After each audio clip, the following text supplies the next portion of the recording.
Hello. Tonight we are going to talk about a leader's ability to change and shift directions.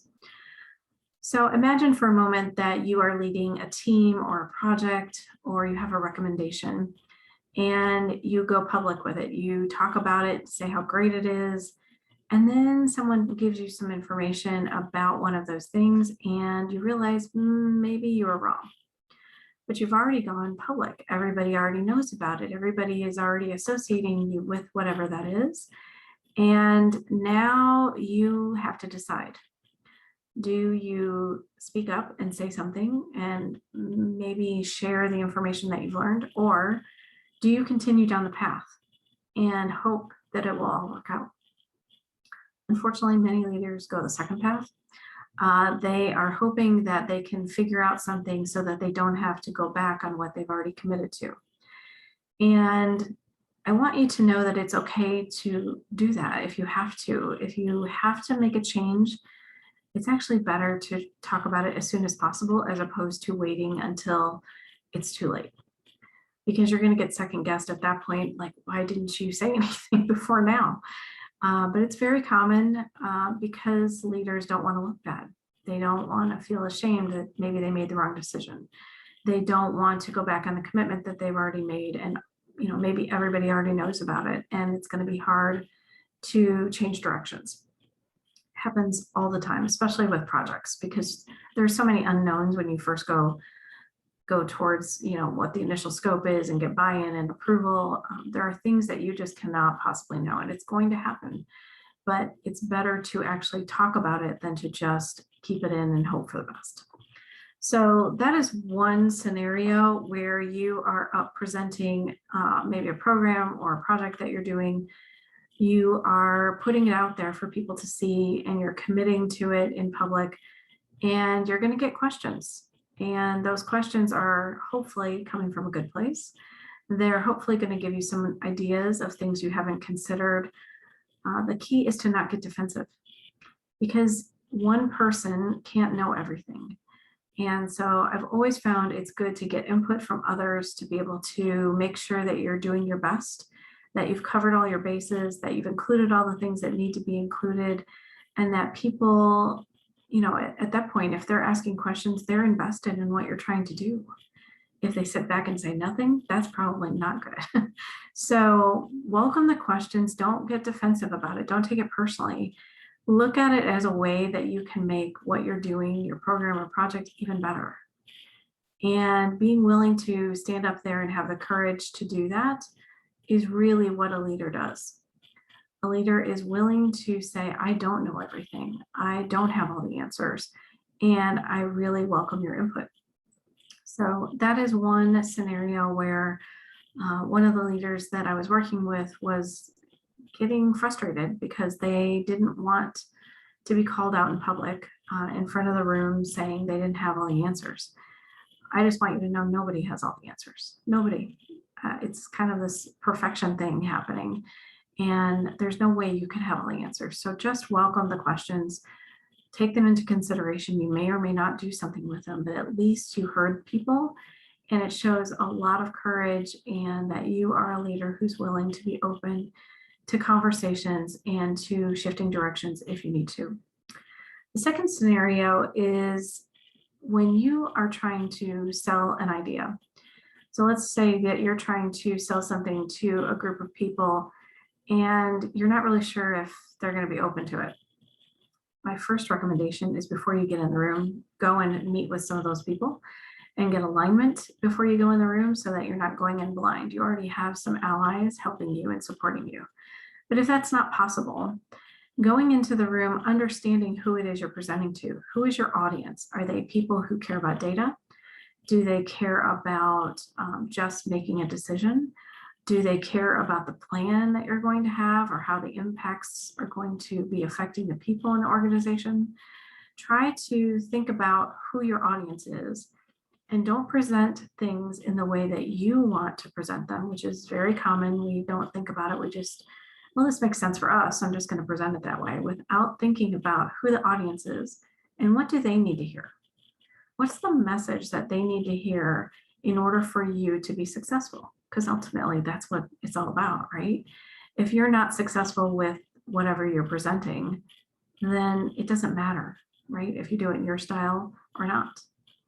So it's a big consideration that a lot of, especially newer leaders who are not used to presenting in front of senior leader groups, struggle with because they're just not used to it yet. And so I want to offer suggestions to them when they're getting ready to do that so that they're prepared, that they're thinking about the audience, that they're thinking about what they want that audience to walk away from that presentation with, whether that's a key message, maybe they need to make a decision, maybe they just need to inform them whatever they're presenting about so they understand it better. Whatever those things are, make sure that the presentation demonstrates that you've thought about the audience and that you've included all of the things that are important to them. That is what a leader would do. The third one is that you may need to ask for help and input before you go into a situation or before you commit to doing something. Asking and trying to understand what all the options are, what are the alternatives. Many times in the IT world, we would have seen this when we were looking at new software. We would have brought vendors in to present to us and share information with us.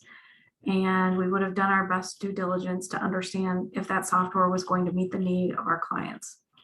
We would have probably also had reference calls with other people who are using that software to understand if it worked the way that we wanted it to work, what their experience was with it. Did they really like it? How was it working with the vendor? Did they like them? So we would have done a lot of research and gathered a lot of input before we made those decisions. And at the end of the day, it helps you make a better decision. So there's no need to feel hesitant to reach out to people and get that input. I think it ultimately shows that you are being thoughtful, you are being careful to make the best decision, you are avoiding risk and issues that you may face if you had not done that. I can't tell you how many people just want to sometimes go forward with making a decision without doing due diligence or doing research or having a conversation with the people who are going to be affected by it. It's an ultimate challenge then to see success, because you're going to have things that you miss if you don't try to at least uncover them as much as you can before you have to make a decision. And so seeking out help and input is actually a sign of strength, not a sign of weakness. And I think it was definitely a lesson I had to learn the hard way. And I see it happen every day where people are just, I think they just don't want to show up as needing help from other people or pushing back on someone. If someone's not presenting something in the information that they need it in a certain way, they just don't want to say anything. So they just get frustrated. Instead of saying, hey, that information isn't really helping me in the best way. Could you change it? Could you simplify it? Could you make it better? And maybe they're fine with that, but you'll never know if you don't ask. So I think it's helping leaders understand that in order to really grow and gain confidence and be more visible, you have to be willing to ask more questions. You have to be willing to stand up when something's not right and have the courage to say so. You have to be willing to push back on something. If it's not helping you move forward, then you may need to have a conversation, ask them for information differently, have the courage to potentially stop the project if it's not going to be successful unless you get whatever it is. These are all really challenging and difficult things for leaders to do. I'm not saying it's easy ever, but I think it definitely helps you grow. I can think of multiple instances in all three of those scenarios where it helped me a lot, and there were some bumps and there were some challenges that we had to get over, but it helped me understand for the next time what to do. It helped me prepare in a better way the next project that I led or the next program. And it wasn't as scary as I think I thought it was going to be at first to admit that I was wrong and that I didn't have all the answers. It actually felt like a sigh of relief, honestly, that I wasn't carrying this huge burden on my own shoulders only, and that I had an opportunity to do something different. And when I did that, it actually showed up in my favor really well. It showed that I wasn't afraid to call something out if it was wrong. And it was going to cost money to make those changes. And so that was a little bit scary to have that conversation because it was a lot of money. But in the end, if I can talk to them and explain to them that if we don't do this, here's the ramifications of that. Here's the impact to the organization. So you have to be willing to stand up and talk about what it is that needs to change, but you also have to talk about why it's important. That if we don't do this, we're going to have issues later. Or if we don't do this, we won't realize the benefits that we think we're going to. We need to do more in order to make that happen. So think about that for the next presentation, idea, recommendation that you have for moving someone into a new organization or promoting them, or even something that you're leading.